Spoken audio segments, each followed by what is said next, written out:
I spent the night last night in Spears Point. Quite a few little spots there that were reasonable for hiding, although it was a very early wake-up call.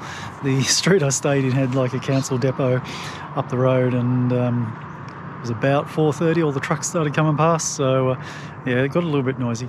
So this is Myuna Bay on Lake Macquarie still.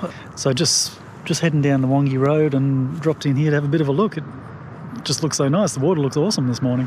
I think Swansea is kind of straight over there, on just to the other side of this point, basically. So I've kind of gone all the way around the back of the lake and then coming down the inland side now. So worth noting that I do try and match up the names of the places that I stick on the videos here with the names that are in Google Maps. So if you're interested in checking out any of these spots that I go to, just have a look at the name, type that in the Google Maps, and it should pop up and magically give you exactly where that place is. So my plan today, basically, as I said, I was up near Newcastle. I'm heading down south again, back towards Sydney. I've got to be down in Sydney to help my mum out with a few things in a couple of days' time. So I figured, well, today's Monday, I need to be there on Wednesday. I'll drive down over 2-3 days, stop in a few places along the way. One place I want to stop in at outside Gosford is Girrakool National Park, so I'll probably get that done today, and maybe even have a look at a waterfall or two around that area. I think there's around Somersby there's a couple of falls. One of them I think is closed according to Google Maps, but we'll have a bit of a look and see what we can see. Just taking a detour on the way. I'm pulling into Tuggerah. I want to drop into Spotlight and pick up some upholstery fabric. Since I've got to stop in at my mother's place, I might take advantage of it and do a little bit of work on the van again. So I'll grab this material that I need, and then hopefully I've got no excuses then to push on and get the job done. So that's the end of my morning spending spree. I've been into Spotlight, bought a bunch of upholstery fabric. It's basically the same material I've got on the grey on the seats in the back there, which I'm going to use for the headlining in the back, and I might actually make a start on that, so cover up all that bare insulation there. I then went into the supermarket, picked up a few bits and pieces and a few extra things that I'm sure I don't need but will taste nice anyway, and then finally just been into four-wheel drive supercentre and picked up a couple of pairs of floodlights for the outside of the van. Pretty good price, like $34 for 4 lights, so it was one of those things where I want them. Been looking at getting them on eBay, but yeah, they were cheaper on eBay, but who knows. Anyway, so we'll see if they're any good.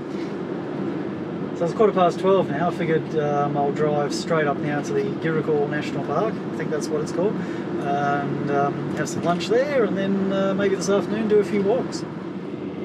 Oh, lovely. Google's just sent me on a road that's unsuitable for trucks and buses. Jeez. You gotta be kidding me.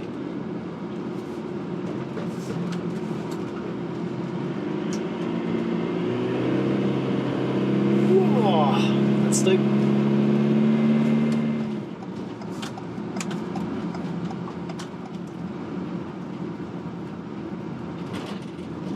Going back under the freeway here, so you sort of access it from one side of the freeway, then cross back under and come out the other side, which is where the park is. Oh dear, this doesn't look good. Might be changing my mind and going somewhere else.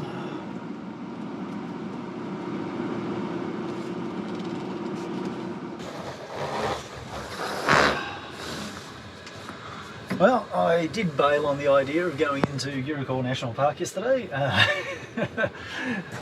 as you can see. There were just so many people there, it was ridiculous, and I was feeling a bit tired. Had a few bike rides over the last couple of days, or previous 2 days, so basically just went and I've stayed very close by to there. I'm actually in the industrial area that is right next to the entrance of that park. I've come up to a telephone tower, which you can probably see through the window there, which is good because it's been really quiet. I'm about probably 50 metres off the road from the industrial area. The only downside is that it's probably about 50 metres from the freeway, so there was a little bit of noise from, not a little bit, there was a lot of traffic noise last night from the freeway, and it doesn't stop. It's the main freeway out of Sydney, Pacific Highway. So that was going all night, but you know, one of those mindset things, just look, have to deal with it, so sleep through it. Actually, most of the time it was fine. It was just some of the times I woke up I could hear it, but mind over matter. That's looking back towards the industrial estate, so you can just see the white buildings in the distance there. It's quite a good spot. Alright, gonna pack up the bed, I will have a shower and all that sort of business, and then we'll get on the road and we're going to have a look at this national park.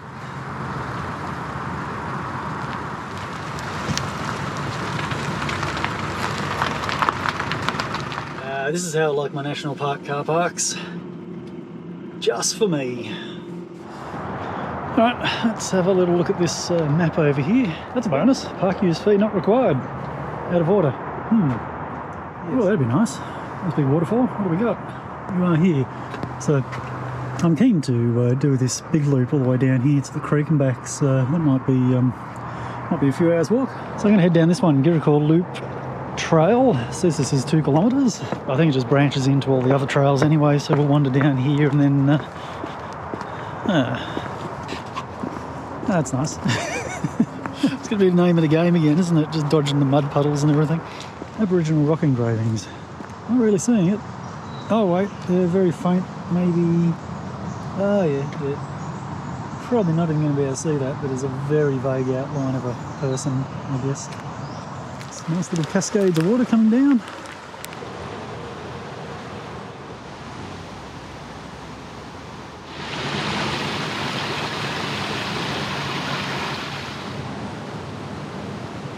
I can hear some water rushing here.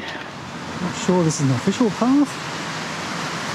Certainly a well-trodden path. So it is a fairly rugged trail through here, so those little side tracks are not significantly different to the main trail. It's kind of nice, it's a lot more natural, but you know, it does make it a harder walk. We'll look out back down to that fall, which is completely covered in trees and you can't see anything. Back onto a properly formed path now. Have a look out, let's see if we get a better view from this one. Seems like it would be nice, but can't see anything. There's actually 2 streams joining here, and you've got 2 waterfalls, one on each side. I can see another lookout over there, but it's just, there's so many trees, you're just not going to be able to see it. So the one we were looking at is just down that way. However, this feeds into it. That's quite nice.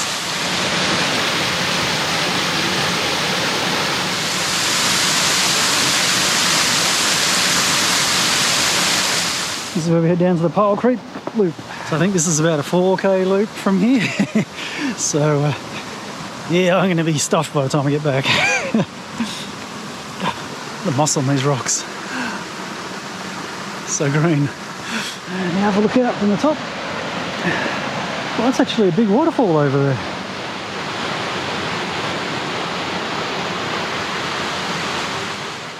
Quite a beautiful spot. Tell you what though, it's very up and down. I just seem to be continually walking up and down these little stairs and things following this cliff line.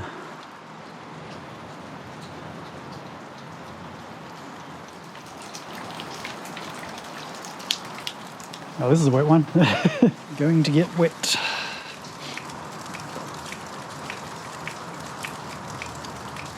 There's so many of these rocky overhangs on this path, it's crazy. And they're beautiful as well, every single one of them is just water dripping down and moss everywhere, it's awesome. So I can hear a reasonable waterfall. We are quite high up. It's a bit tricky to get down. We're very high up actually. Really not going to be able to see that, but we've got to be like 30-40 metres up. We're definitely missing out on some substantial waterfalls down there. I hope we can see them when we get down to the bottom. But they look like they're well and truly deep in the valley, so not confident. Meantime, the trail just gets more rugged and in places completely undefined. Just looking over the other side there, I can see a lookout, or maybe around there somewhere. So I think the return trail runs right the way along the top of the ridge line, which is a bit of a bummer. Really want to see these waterfalls.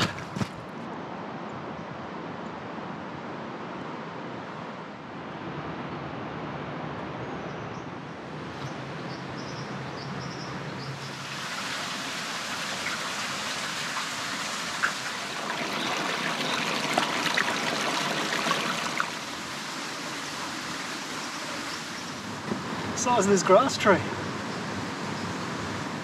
Track's getting a bit more precarious.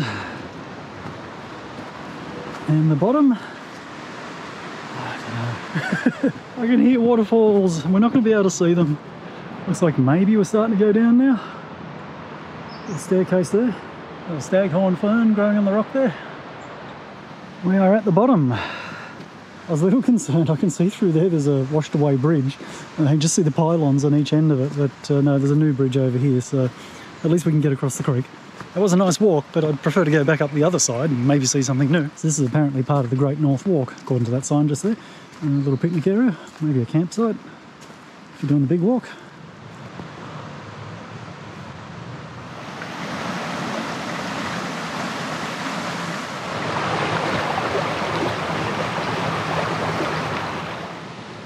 A bit of a coral fungi growing there. So there is a very vague path that follows up alongside the creek here. I'm just sort of wandering up and see how far I can get before it gets too difficult. Maybe we'll see something nice, I hope so.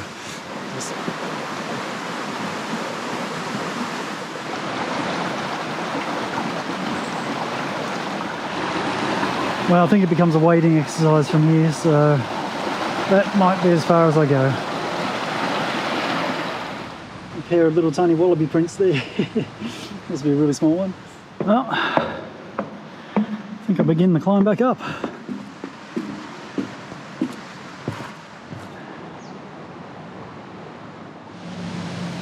It's like a waterless cascade. You can hear it, you just can't see it. Oh yeah, and the walk up.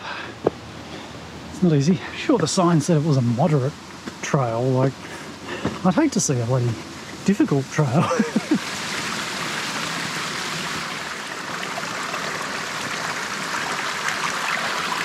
2 kilometres back by the looks of that. Oh, that's a beautiful ferns. I like this one. That's actually a maidenhair, hard maidenhair, I believe it is. These are one of my favourites too, fishbone water ferns. They grow little trunks like little mini tree ferns, they're called. We actually come back down to the creek now. Obviously the creek level has come up quite a bit because it's on a bit of a slope here, but I think this is a lot of the noise I could hear from the other side. Might catch a glimpse of a waterfall. You can sort of see one up there in the distance.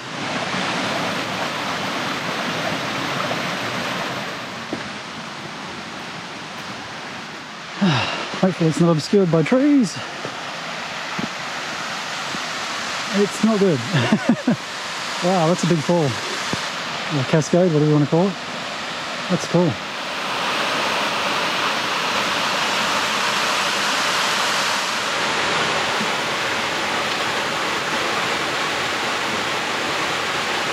So just having a quick look on the map, and this isn't the main creek, so this is not Pile Creek. This actually is a side stream that runs into Pile Creek down that way. So where we walk down is directly up the end of here on the cliff face over the far side. So I assume what I'm going to do now is walk sort of up here, probably go up around that corner there, and then we'll be following Pile Creek again. It's a pretty seriously eroded rock. Look at this.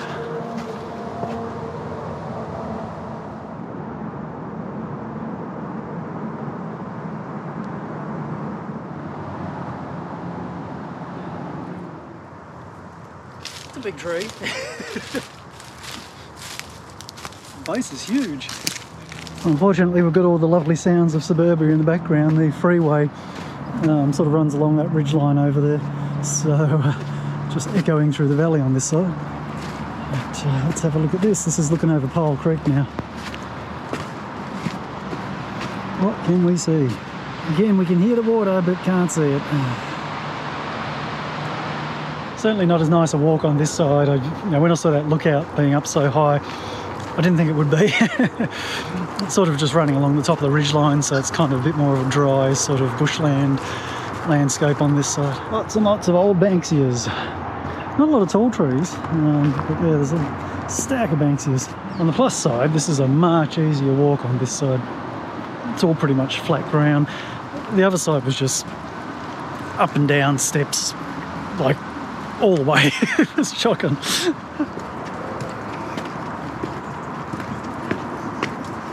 Okay, getting a bit more of the ups and downs again on this side now. Did I just not notice the freeway noise on the other side, or was it quiet on that side? Makes sense that it would be, because it's kind of under the freeway, whereas here you've got a direct line of sight to it, so wow, it's loud here. That's a beautiful old tree. And just like that, we're back to the waterfalls at the top. Not really a better view.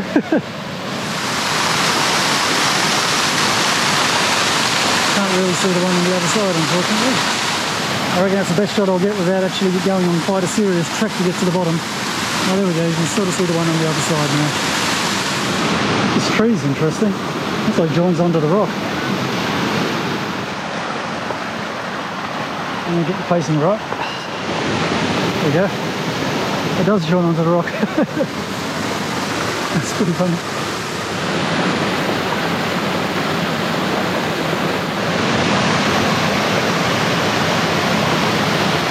Just looking at the pool down there, I don't think there's any point even attempting to get to the bottom of these falls, because it's just a big pool with cliffs all the way around it. Really got no hope of getting a clear shot of either of the falls. Okay, I take back what I said about the description of Pole Creek Loop. It does say moderate hard, above average fitness required. There you go. So we're pretty close to the car park now, but there's one more little loop that goes out the Girrakool Loop. We just need to finish that one off, and that sort of heads up next to the car park, and then loops back around and comes back down from the top. So we went down that way, and now we're going this way. Well, so far this track just sort of runs parallel to the creek, but a good 10 or so metres away, so you can't actually see it. There are a few little unofficial side tracks where the masses have ventured down to have a look.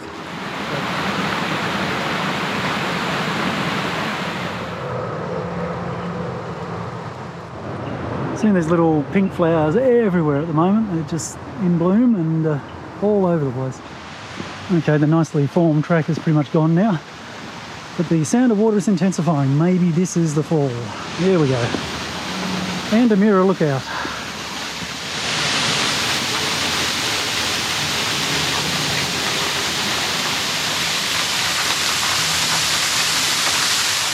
Alright, that makes that walk worthwhile. That's actually a very beautiful waterfall. That's nice.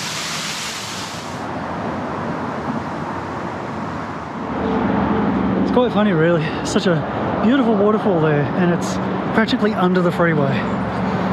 All the tens of thousands of people that drive over that every day, even though most of them probably aren't even aware that exists. There we go, back home. I need to sit down. That was a fair walk. Let's have a look at my phone and see how far it was. 7.12 kilometres, 243 metre climbing. That's not bad, 2-hour walk. It is now 12 o'clock. That effectively killed the morning. Lunchtime. I'm going to cook myself some dumplings for lunch. I'm actually on a fairly awkward slope here, so I might, just for cooking purposes, move the van. Not sure where. Anyway, let's go up a little bit further, see if we can find somewhere flatter. Well, what was supposed to be just a quick move of the car turned out to be a half-hour drive. I thought, well, if I'm going to stop and have lunch, I may as well come to somewhere with a bit of a view and enjoy the location. So that's what I'm doing. Come down the Brooklyn. There you go, that's a better view. Right, I got some dumplings bubbling away. This is quite a pleasant place. I like it here.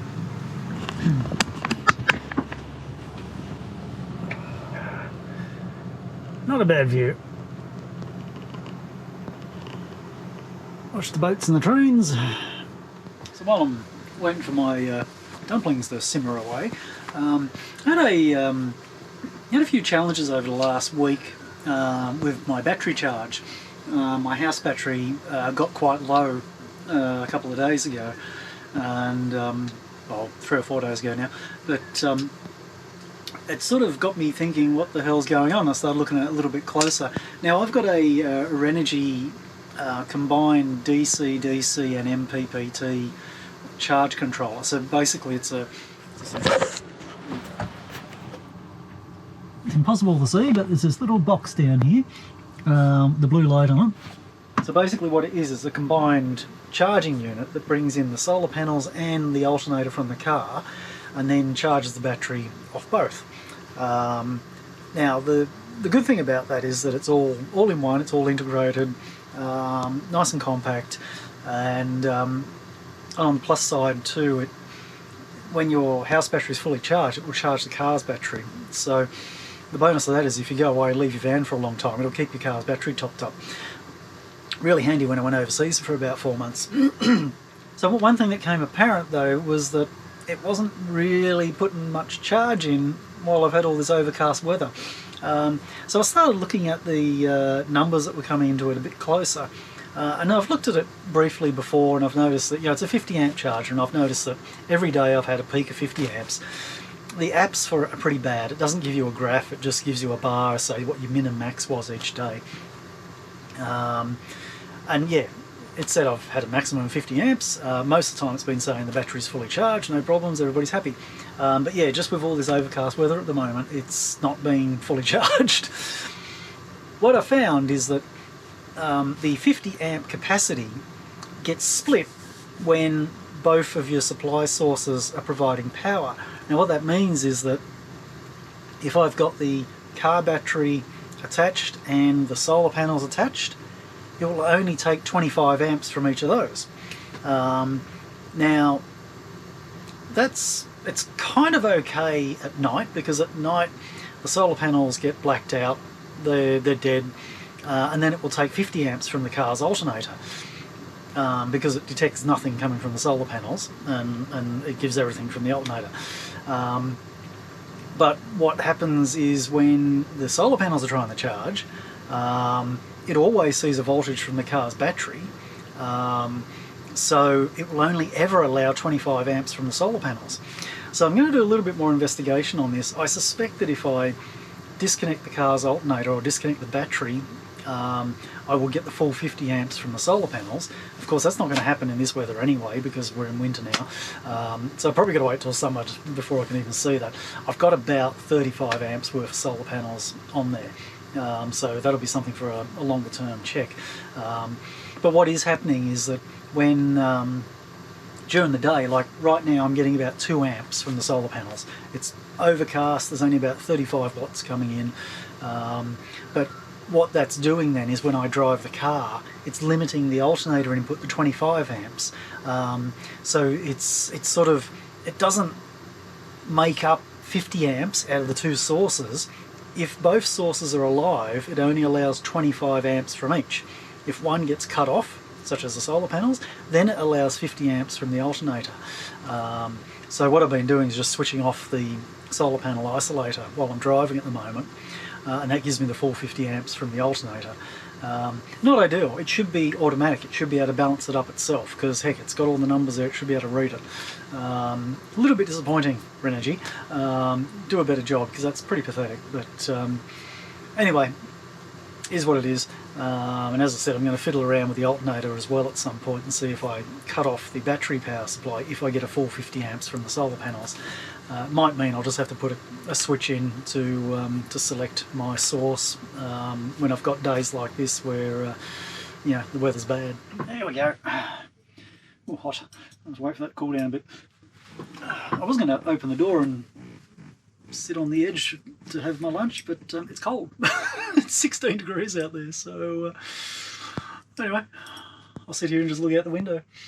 That's the riverboat postman. So they do like 3-hour cruises, go and get lunch on the boat as well, and I believe they just run around, deliver mail to all the houses that are along the river and islands here. So charge $65 for the 3-hour cruise. Starts at like 10 a.m. and then they get you a morning tea when you get on there, and then they give you like a ploughman's lunch, sandwiches, at about 12 o'clock. Sounds interesting. $65 for 3 hours.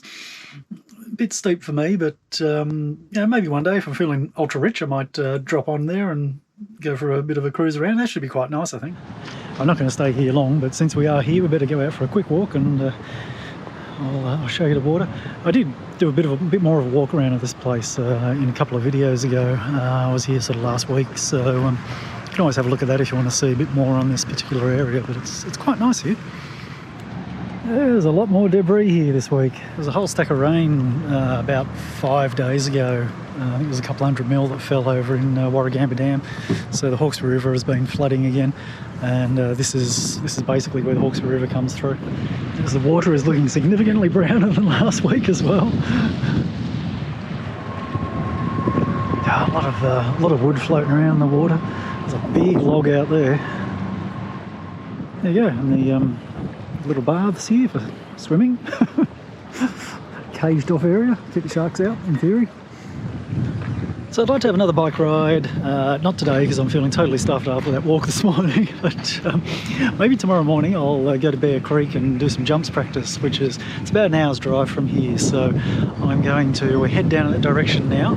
I'll probably go to the library this afternoon and upload another video, use their free internet, and then find somewhere to sleep for the night. Alright, managed to upload another video, so hopefully you're watching that one right now. Well, you won't be because you're watching this one right now. Anyway, hopefully you've already watched that one because that would have been several days ago when this one's uploaded. Whatever. Anyway, now I'm going to head off and park somewhere and hide. This area, I've got a couple of spots. So there's the industrial area where I've been hiding. That hasn't gone well. It's been quite noisy there most nights I've stayed there. So I've got like a sporting field type area. That's way out of town, like there's not many houses around it, so it's actually quite good. But I've stayed there a couple of times now, haven't had many interruptions, so anyway, that's where I'm going. Kind of funny, I turned on my floor lights to try and minimise the amount of light output and all that sort of business, and I thought, what's the point? I'm like in a big van parked in a sporting field at night, practically, well, I am the only vehicle here, so if anybody comes in, it's pretty obvious what I'm doing. Lights on or off, who cares? So anyway, I figured, well, what the hell, I might as well go all in and just leave lights on so I can actually see what I'm doing. Get another toasted sandwich. I think I'm getting sick of these. Maybe not. It's convenient and easy, so yeah, it kind of trades off against variety of food. So I'm probably not going to do any filming tomorrow, mainly because I'm just going to go for a bike ride in the morning. And it will just be jumps practice again. I think I've already done that to death on my videos. Once I've done that, I've got to go over and give my mum a hand in the afternoon, so by lunchtime I'll be heading off over there, and then I may hang around her house for a few days and just do a few odd jobs on the van. Right, well, this is about as exciting as the rest of the evening is going to get, so I might call it quits for the video here and not bore you with me lying around doing nothing and then making my bed. So yeah, I'm not sure when the next video is going to be. I'll probably do a build video next if I actually get my act together and do some work on the van over the next couple of days. But failing that, if I'm not doing a build, I'll be off somewhere doing something nice, and in that case I'll definitely do a video. So anyway, thanks for watching, and I will see you in the next video in a few days' time, hopefully. So yeah.